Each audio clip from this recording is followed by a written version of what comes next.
amores, nós estamos dando início aqui nesse novo formato aí de entrevista do Espiritualidade Remota. Para quem não sabe, a gente tava com uma vibe mais meio reportagem, mas Deus ele faz um reboliço e ele coloca do jeito dele. A gente vai obedecendo e no final a gente vê que é bem melhor. Júnior, se apresenta aí para os seus seguidores, para os nossos ouvintes de hoje. Oi, gente, sou o Júnior, mais conhecido como Fábio aí nas redes sociais. É um prazer pra mim poder estar aqui nesse projeto seu.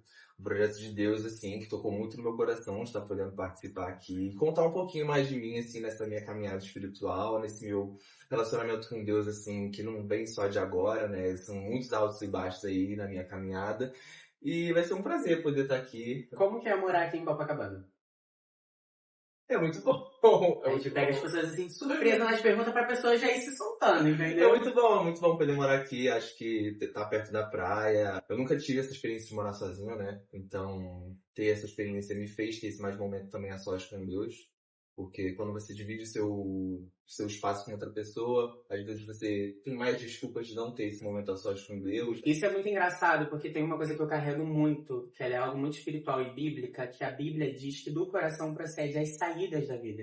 E quando eu entendo o que é a paixão, ou o que é um vínculo muito forte com uma amizade ou um laço familiar muito forte, se do coração procede as saídas da vida, a gente precisa muito saber em quais áreas aquelas pessoas no nosso convívio social estão ocupando, qual prateleira no nosso coração, para que de fato a gente não se perca do propósito da voz de Deus. Como está seu coraçãozinho hoje? Deus está ali ocupando a primeira prateleira, ainda está num processo? Eu acredito que hoje ele tá como prioridade, mas eu estou nesse processo de sair de transição de vários lugares, assim, onde eu coloquei vários outros ídolos nos lugares de Deus, como meu ego, como dinheiro, como amizades, como... Enfim, todas essas coisas que o mundo diz que são prazeres que fazem você se sentir mais completo e mais preenchido, mas quando você alcança e conquista esses lugares, você sente um vazio que te mostra que não é exatamente sobre isso, né? Também não é sobre você não ter nada, mas é sobre você conseguir encontrar um equilíbrio entre os dois mundos. Eu acho que eu tô nesse caminho. O espiritual, ele é mais real do que o físico.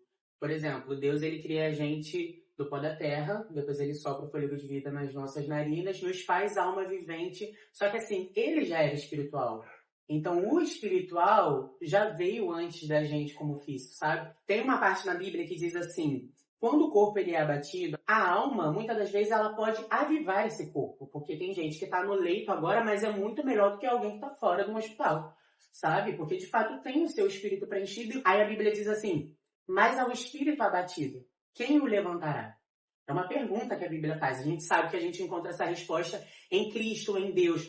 Mas o que, de fato, esse versículo está tratando é, se vocês ficarem preocupados exatamente em só ter o corpo físico e as coisas materiais bem-sucedidas, quando o espírito estiver abatido, aonde você vai se recorrer? Cara, vamos entrar um pouquinho em Jeremias 8? O que seria uma espiritualidade distante? É uma espiritualidade que não tem eficácia no reino de Deus. Ela não possui resultados porque como você vai clamar numa terra em que Deus não está pisando para ele operar e fazer? Israel vivia em constante idolatria. Israel ele é a nação escolhida por Deus. Se a gente for colocar assim nos tópicos de pecado que Satanás possa às vezes nos introduzir, a idolatria é o quê? Tirar Deus do centro. Então, se eles é a nação escolhida, eu vou assolar eles com o pecado que é meio que entristecer o coração de Deus por ter escolhido eles. Como você enxerga essa questão? A gente vê, né, que hoje em dia no mundo, a gente como jovem, priorizamos muitas coisas e acabamos se esquecendo da voz de Deus. Eu acredito que quando a gente não trata o nosso íntimo com Deus,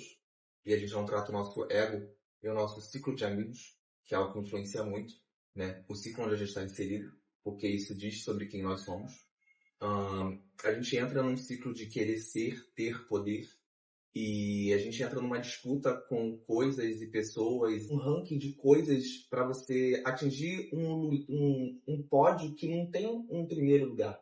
Porque quando você chega nesse primeiro lugar, tem um primeiro lugar do primeiro lugar, e o primeiro lugar do primeiro lugar. O rico sempre vai ter o rico, que é mais rico, seguidor, que tem mais seguidor. Então, assim, é uma eterna disputa de um eterno lugar que não tem uma felicidade. Que não existe que não também, existe. né? Tem muito a ver também com esse sistema todo que a gente está inserido. Do capitalismo, o sistema todo que a gente está inserido das redes sociais, das mídias sociais. Então, assim, se a gente não se desligar um pouco disso se a gente não for para a palavra de Deus, vamos sim cair nisso, porque é o fluxo tá nesse sentido. Então, o sentido é a gente ir contra esse fluxo, ir lá buscar sua crença, ir de contato com a natureza, fazer as coisas que fazem bem com o seu coração, todas essas coisas que fazem você ser conectado com o bem ao próximo, à humanidade, coisas assim, que façam você se desprender do seu ego, são coisas que vão fazer você se conectar com Deus de alguma forma. Sim. Cara, é muito importante ele estar falando toda hora sobre ego, porque o ego é o apreço por si mesmo. Então, assim, os meus interesses, as minhas vontades, o que eu penso, e tá tudo bem se você vincular isso a uma coisa genuína para você evoluir. Mas não tá tudo bem se você vincular isso a achar que, de fato, isso te torna melhor do que o outro, a sua evolução te faz estar acima do outro, porque a gente vê isso, né? Cara, indo para uma pergunta. Você acredita que em tempos tão difíceis, Deus usa os improváveis? Ou seja, em tempos, vamos supor, de guerra, ou espiritual, ou física, em tempos realmente dificultosos de alguém enxergar que, caramba, agora Deus vai usar tal pessoa. E aí a gente sabe que a sociedade tem preconceito, a gente sabe que a sociedade, enfim, tem os seus malefícios, mas você acredita que nesse momento a mão de Deus, o toque de Deus, pode escolher alguém que ninguém daria nada para essa pessoa? Com certeza. Deus sempre vai escolher qualquer pessoa que ele queira para poder falar com aqueles que ele quer alcançar. Então, isso indifere se aquela pessoa tem uma conexão forte com ele, se aquela pessoa não tem uma conexão forte. Isso é independente. Indo aqui para uma segunda pergunta, a gente quer saber se é possível a gente afirmar que a nossa geração não conhece o Senhor a fundo, pois eles estão cheios de distrações e de engano. Eu também, né, tive o meu momento de primeiro amor com Deus e sair desse fluxo em busca de querer ter dinheiro, de querer ser algo, de querer ter números e passar por cima de todo o que eu sentia por Deus, por querer ser e querer ser coisas, e me sentir aprovado por conta do meu ego. Então, sim, você passa por cima do que você sente por Deus para você querer ter essa autoaprovação, essa sua própria autoaprovação pelo seu ego e da sociedade, para você se sentir amado de certa forma e validado pelas pessoas, e isso faz você sim sair desse caminho virtuoso, porque nem tudo que você deseja você precisa realizar, entende? Então, assim, é sobre você ter esse discernimento se aquele desejo é para você ou não, entende? Então, Entendo. isso é com intimidade. Se você tem um certo tipo de intimidade, você leva esse desejo para o Senhor e fala: Deus, eu tenho esse desejo no meu coração. Você acha que isso faz sentido para a minha vida? Você acha que isso vai me agregar em algo? Você acha que isso vai fortificar a minha fé? Você acha que isso vai fazer sentido para o meu? Sabe? Então, eu acho que se a gente tem essa intimidade com Deus, a gente evita de passar muitas frustrações e afastar o nosso coração do Senhor. Eu sinto aqui no meu coração de profetizar para alguém que está ouvindo essa entrevista até aqui. Eu, por exemplo, talvez você se enxerga seguindo esse fluxo, mas não tem coragem para, de fato, romper isso e começar a construir o seu, a sua história, o que você vai ser, o que você vai se tornar em Deus. Então eu profetizo, no nome de Jesus, que de fato você seja tocado pelo Espírito Santo agora e que ele te conceda espírito de ousadia e que de fato o encorajamento que vem do céu te faça romper para de fato buscar aquilo que é seu aqui nessa terra. É um processo. Pode ser que você caia, pode ser que você levante, vai ter dia que você vai ter mais força, vai ter dia que você vai dar triste, mas é um caminho, é um caminho. Vai no caminho, bota Deus na frente e vai. Pede planos, pede ideias, pede para Deus colocar no seu coração os sonhos dele e segue isso.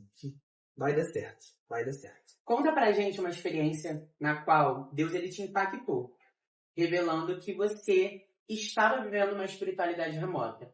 Ou seja, que você não estava vivendo a espiritualidade que ele queria que você estivesse vivendo, que talvez é a que você está lutando para construir e alcançar hoje. Sim, eu tinha muitos sonhos, né, em relação às redes sociais, em relação a poder aquisitivo, em relação a números, em relação a muitas coisas. E eu coloquei todos os meus sonhos e os meus desejos à frente dos sonhos de Deus. E eu fiz de tudo, passei por cima dos meus princípios, dos meus valores, de tudo para conseguir conquistar tudo isso. Eu consegui chegar nos lugares que eu consegui, que eu sempre quis, né? Em questão de dinheiro, em questão de poder ajudar minha família, em questão de poder ter números, em questão de tudo isso, mas de um jeito onde eu sei que eu não agradei a Deus, mas mesmo assim, Deus me abençoou. Eu consegui conquistar.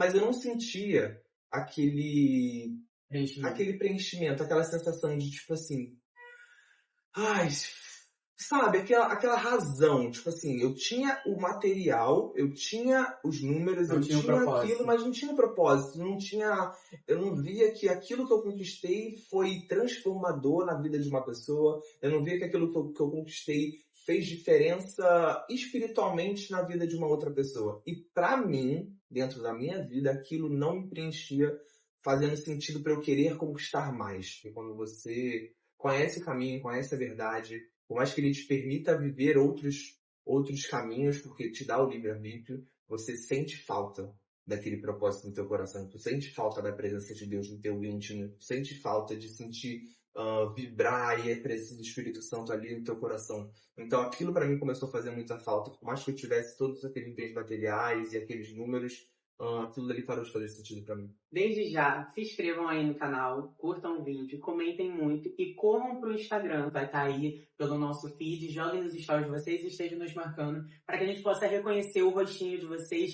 das pessoas que foram tocadas aqui por essa entrevista. Cara, quero finalizar aqui recitando o versículo de Jeremias, capítulo 9, versículo 23 e o 24, que diz assim: Assim diz o Senhor, não se glorie o sábio na sua sabedoria, nem se glorie o forte na sua força, não se glorie o rico nas suas riquezas.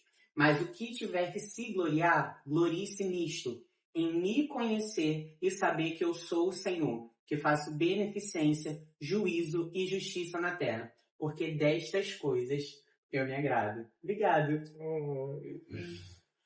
Gratidão, gratidão. Beijo, gente!